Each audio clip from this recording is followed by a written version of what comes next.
What's happening, man? Back with another video. Hey, next on the playlist, we got School Bully 2 off the Swoozie YouTube channel, you feel me? If you want to see the original video, the link will definitely be in the description, but without any hashtags. Let's see what this video talk about, man. Whatever you put out into the universe, Okay. comes back to you. In middle school, there was this dude named Jake. Puberty hit Jake when he was 12, so this dude was like 6 foot tall. That shit hit me when I was 14. For no reason. But the first time we got into a tiff, it was after school, we're playing basketball, me and my cousin Shane were on the same team. 15, I'm Jake sorry. fouls Shane, they start getting into it. Jake grabbed my cousin, I just blacked out. I went full throttle, Charlie's Angel. You got a problem with my cousin, you got a problem with me. I run out of nowhere, I snapped and turned into Batman, and I jumped on his back. 2v1, literally in a single motion. He just cranked and then flung me like a rag doll. I was in a splint for like 3 weeks. Sleeping with a splint is not fun.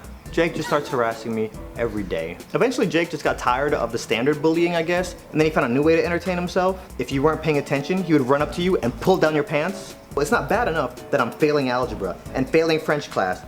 Imagine how traumatic it is Me and Jake would have been throwing psychologically hands. coming to school, looking over your back in between every single class, wondering if you're trying to pull your pants down and you're gonna be exposed, and now I gotta start my OnlyFans account. I say this kind of jokingly, but not jokingly, because it was very stressful when all this was happening. And then one day, everything changed, because we got a new kid, Sterling. I see Jake just looking at Sterling like, Oh, Sterling whipped his ass. First day Sterling gets there, as soon as school ends, Jake goes over to him and pushes him. Sterling pops Jake in the mouth. Mink. You know, they say if you ever go to jail, you gotta start a fight on the first day. Bad. Jake did not hit him back. Something very strange happened. Jake and Sterling became best friends. You know how rappers collab and they do an album together? Yeah, that happened. These dudes went on a bullying tour.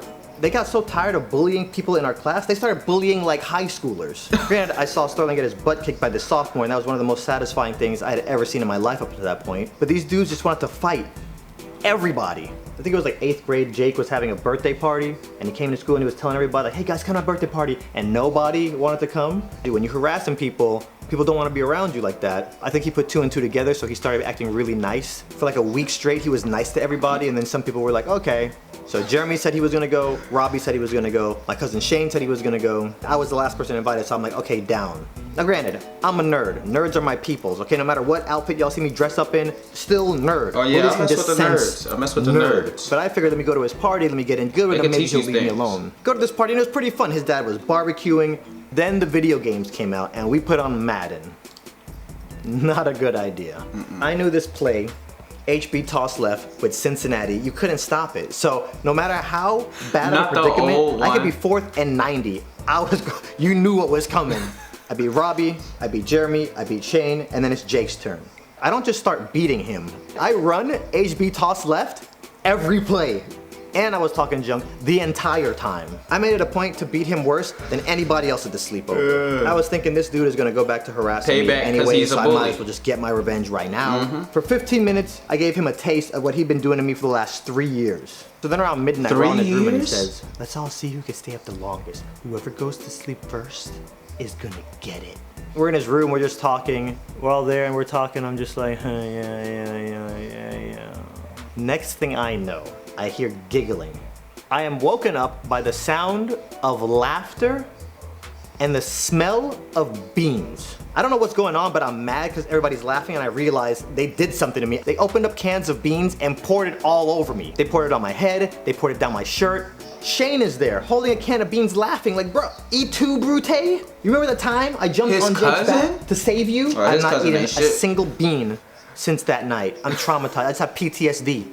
Monday comes, we go back to school, Jake goes right back to bullying everybody. You knew that was gonna happen. This dude just made middle school a traumatic experience for every guy in our class. And once high school hit, Jake went off to a different school, I went off to a different school, never saw that dude again. So I tell you all that backstory to catch you up to now. Shane has a barbecue, we're out there talking, we're catching up. You remember Jake, you remember that time I saved you? I jumped on him like I was Darkwing Duck, and then you stabbed me in the back by pouring beans all over me at his party?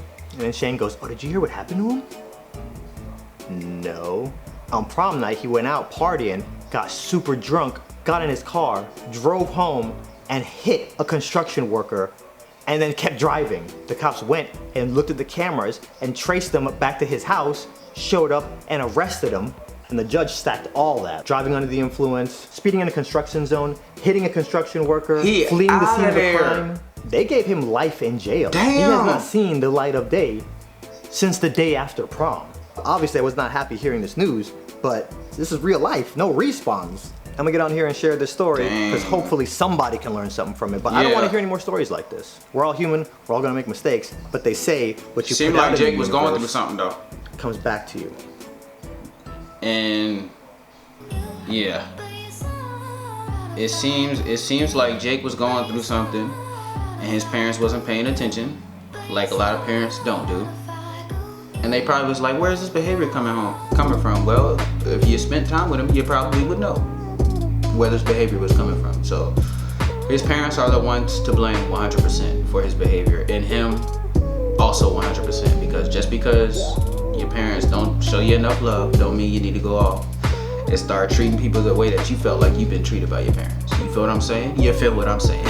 But yeah, man, that's it for the video. If you want to see me react to something else, comment that down in the comment section below, or go hit me on my social media. That's preferred, because the comment section in here is like when y'all throw the little YouTube videos y'all want me to watch in there. I don't know, sometimes I guess YouTube thinks that it's a spam or something like that, so they don't show me the comment. So hit me up in the inbox or all my social media, Jarentterrell _ any and everything, you feel me? Like, comment, subscribe, share. Till next time, man, I'll holler at y'all. Peace.